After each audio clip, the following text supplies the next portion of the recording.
আপনার জীবনে কোন মানুষটাকে সবচেয়ে বেশি গুরুত্ব দেবেন? আমি বলি প্রথমেই দেখুন, গুরুত্ব তো তাকেই দেব যে আমাকে সঠিক পথে নিয়ে যায়।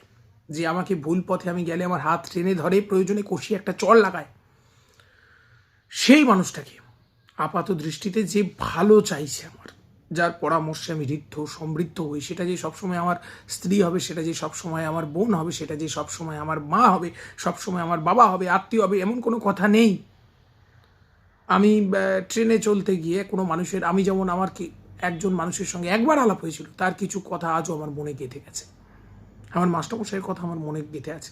জীবনের প্রতিটা আঙ্গিকে, কারণ জীবনের প্রতিটা অ্যাঙ্গেল আলাদা, সেই প্রতিটা আঙ্গিকে যেখানে যে আমার গুরুত্বপূর্ণ তাকে গুরুত্ব দিয়ে শুভটা নিয়ে, হাঁস যেমন করে জল আর দুধ একসঙ্গে রাখলে দুধটা খেয়ে নেয়, জল পড়ে থাকে, সেই রকম তার যেটা আপনার জীবনের জন্য ভালো, যেটা সেটাকে আপনি গ্রহণ করবেন। যার থেকেই পারেন, একটা ছোট 5 বছরের বাচ্চার থেকেও শেখার আছে। তাই সেইভাবেই চলা হোক।